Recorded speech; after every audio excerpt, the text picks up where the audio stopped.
राधे राधे दोस्तों, स्वागत है आप सभी का अपने चैनल जीना सीखो में।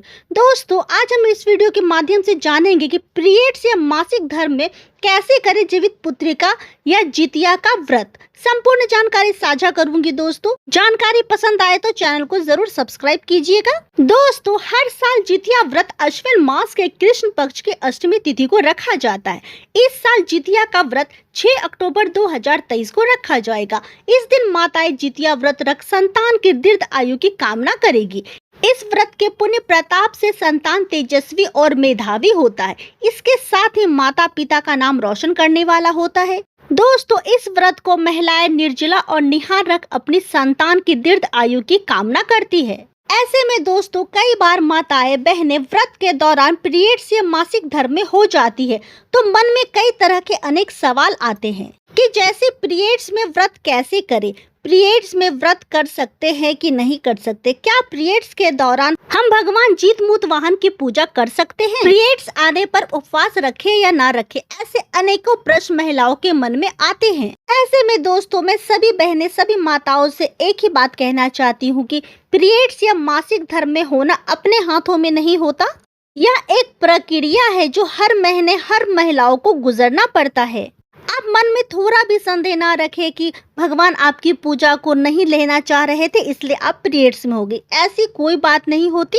आप पीरियड्स में होते हुए भी व्रत का पालन कर सकती है, पूरी श्रद्धा भाव से व्रत को रख सकती है, बस कुछ नियमों का पालन करते हुए।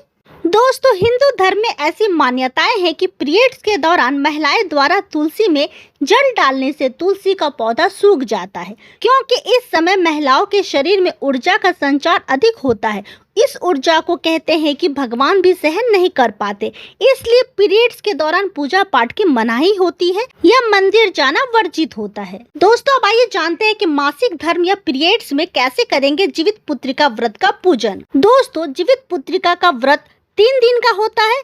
सबसे पहला दिन नहाए खाए, दूसरा दिन खूर जितिया और तीसरा दिन हम व्रत का पारण करते हैं। ऐसे में दोस्तों, अगर आपको पहले से पीरियड्स हो चुका है तो आप नहाए खाए के दिन अच्छे से अपने बालों को धोकर नहा ले। वैसे भी इस दिन नहाए खाए के दिन सभी माताओं को बालों को जरूर धोना चाहिए। देखिए दोस्तों, आप इस बात को समझ ले कि मासिक धर्म के दौरान रखे गए व्रत और साधारण रखे गए व्रत में कोई अंतर नहीं होता। हालांकि आपको कुछ छोटी मोटी चीजों का ध्यान देना होता है। मासिक धर्म में व्रत रखने की कोई मनाही नहीं होती। दोस्तों, नहाए खाए के दिन आप अच्छे से बालों को धोने के बाद अच्छे से कोरे वस्त्र, साफ सुथरे वस्त्र को आप पहन ले और नहाए खाए के दिन वाली जो भी विधि है वो आपको स्वयं नहीं करनी है, वो आपको किसी और से करवानी है। अगर आपके घर में दूसरी महिलाएं हैं तो उनसे करवा ले।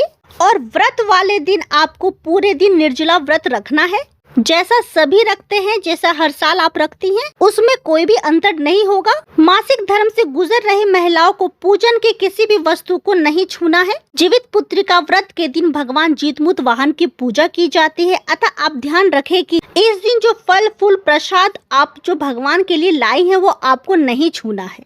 साथ ही आप इस बात का ध्यान रखें कि आपको भगवान की प्रतिमा या चित्र को भी नहीं छूना है। मासिक धर्म में व्रत रखने वाली महिलाएं इस दिन स्वयं पूजन ना करें, बल्कि आपको यह कार्य घर के किसी और अन्य महिला से करवानी है।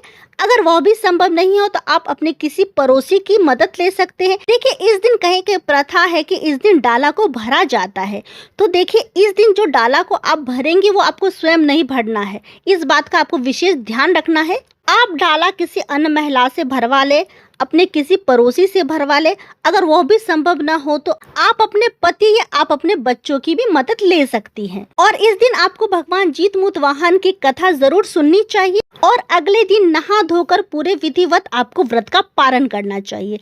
एक बहुत जरूरी बात दोस्तों जो आपको ध्यान में रखना है कि जिस दिन आप पारण करेंगी उस दिन जो गले में हम जितिया धारण करते हैं, जो धागे की जो जितिया आती है जिसे हम धारण करते हैं, आपको उस दिन उस जितिया को गले में धारण नहीं करना है। जब आप पूरी तरह से शुद्ध हो जाए, आपका मासिक धर्म का 7वां दिन पूरा हो जाए और अपने से अब शुद्ध होकर नहा ले, उसके बाद ही आपको इस जितिया को अपने गले में धारण करना है। इस तरह से आप दोस्तों मासिक धर्म में होते हुए भी जीवित पुत्रिका व्रत का पूजन पूरे संपूर्ण तरीके से कर सकती हैं। दोस्तों जानकारी पसंद आई हो तो वीडियो को लाइक शेयर करें, चैनल को सब्सक्राइब करें, क्योंकि हम आपके लिए आगे भी ऐसे ही ढेर सारी महत्वपूर्ण जानकारियां लाते रहेंगे। दोस्तों राधे राधे दोस्तों।